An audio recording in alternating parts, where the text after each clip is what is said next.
As I began my internship, I became increasingly aware of the growing crisis of substance use disorders in our community. It's everywhere, quiet, persistent, and affecting so many lives. At the same time, I had to be realistic about what I could really offer during my time. I knew I couldn't solve the entire problem, but I also knew I could do something meaningful. So I decided to focus on one particular aspect of recovery: creating a space for worship, a spiritual home, for people who identify as being in recovery from alcohol or other substances. A space not only for them, but also for their families and friends. A place of welcome, connection, and community. This wouldn't be a self-help group or a substitute for one. Instead, it would be a worship service, a time of spiritual renewal, a place where people could grow in their relationships with God, specifically within a Christian and Methodist framework. In many 12-step programs like Alcoholics Anonymous, the second step speaks of coming to believe in a power greater than ourselves. That power can be interpreted in many ways. It's intentionally broad and inclusive. But for many people in recovery, that higher power is the Christian God. And as they continue their journey, they often long to go deeper, to grow spiritually, and develop a more intimate personal relationship with God. The Came to Believe service was born out of that need. It's designed for people in recovery, whether or not they're currently active in a 12-step program, those people who are seeking a Christian path forwards, people who know what unmanageability feels like, and who are looking for spiritual strength, healing, and transformation. This service is for them, for all of us, a place to come, to believe, and to belong.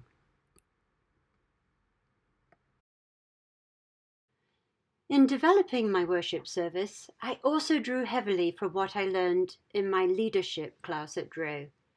The course helped me think theologically and practically about how leadership is exercised in faith communities, not through control, but through collaboration, vision, and deep listening. Several components of the class were especially helpful. Discerning the needs of a community, identifying my own leadership style, and practicing adaptive leadership in complex, evolving situations. These insights shaped both the structure and the spirit of the Came to Believe service. I didn't just want to offer a program, I wanted to create a community rooted in grace, mutual respect, and spiritual growth. The leadership skills I gained in the classroom gave me the tools to do just that.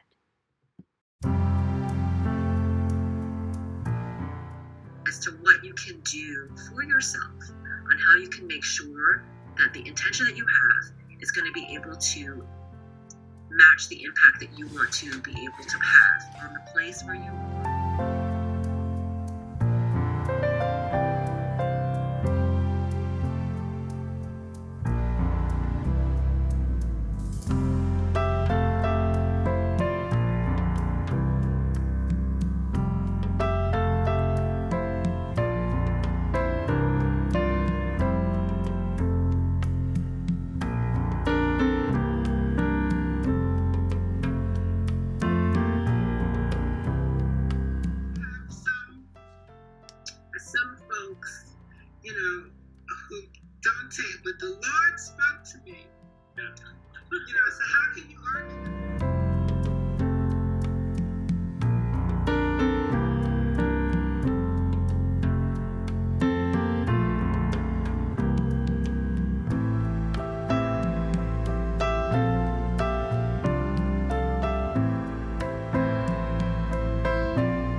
now I'm talking pre-COVID, over the last 15 years or so, a significant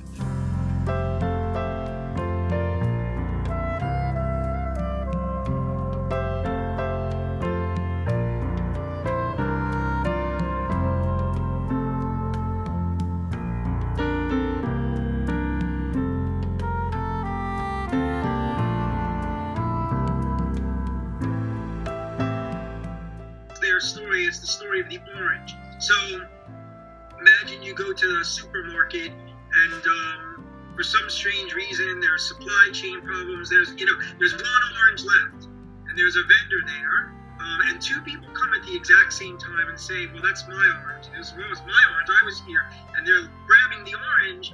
The vendor doesn't want to fight in their store, so says, hey, hold up, let's see if we can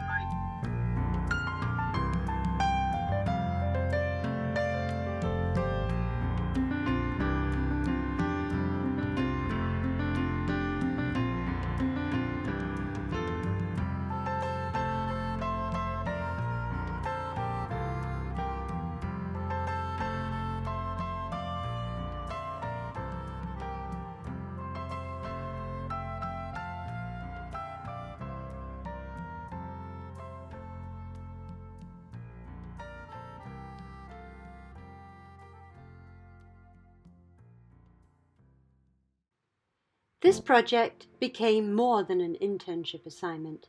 It became a space where all the facets of who I am came together. My lived experience in recovery, my faith as a Methodist, my background in clinical care, and my academic training all converged in this work. It allowed me to draw from every part of my journey, my understanding of group dynamics, my commitment to social justice, my love for liturgy and worship, and my deep empathy for those walking through pain and transformation. In many ways, this project brought forward my best abilities and instincts, creating space, offering hope, and helping others connect with the sacred. It was as if all the strands of my life, personal, professional, and spiritual, were woven into something deeply purposeful.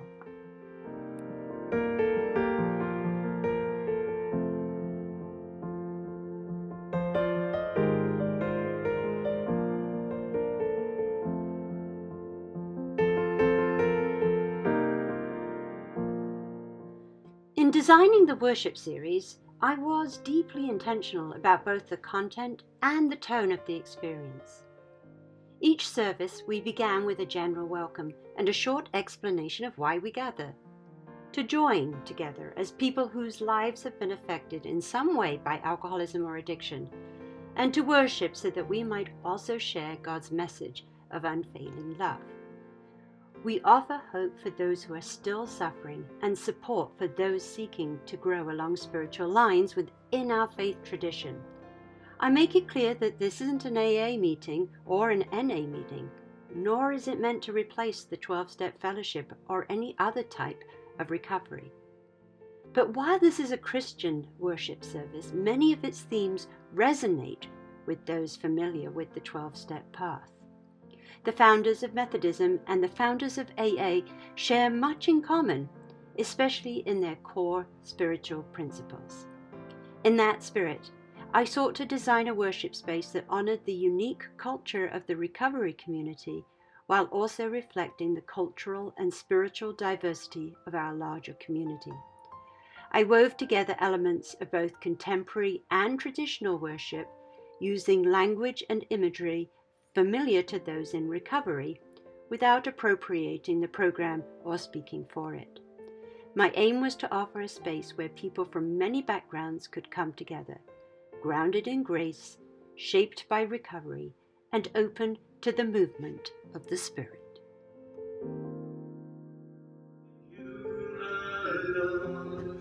You are worthy to be praised. We give you glory, Lord, as we honor you. We give you glory, Lord, Jesus, we honor you, for you are wonderful.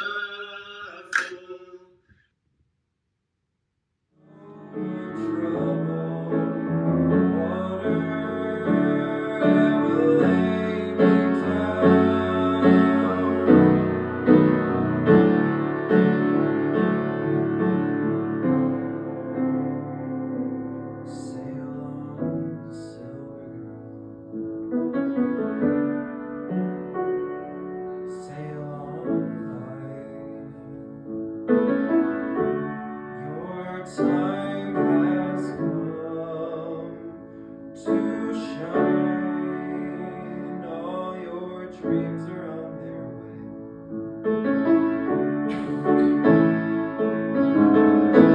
See how they shine. Oh, if you need a friend, I'm sailing right behind. The future of the Came to Believe service is grounded in a vision of growth, accessibility, and transformation. We hope to expand the Came to Believe's community and reach more people whose lives have been touched by addiction and recovery. A key part of this vision involves developing a manual for the Came to Believe services so that other Methodist churches can replicate and adapt the service within their own congregations. We also envision taking the Came to Believe service on the road, visiting communities that invite us, sharing worship in shelters and missions, and offering hope and healing wherever it's needed. Ultimately, we plan to integrate the Came to Believe service into the broader vision of the next program, a mental health and wellness center being developed at Summit United Methodist Church, offering spiritual support as part of a holistic approach to recovery and well-being.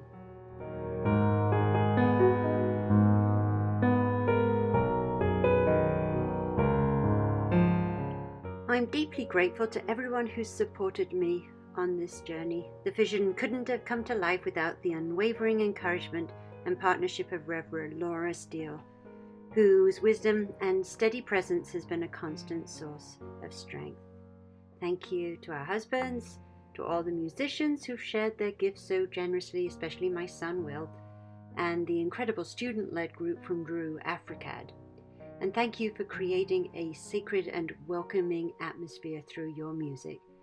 Thank you to my professors at Drew University, Dr. Arthur Presley, Dr. Terry Todd, and Dr. Kevin Newberg, to name a few.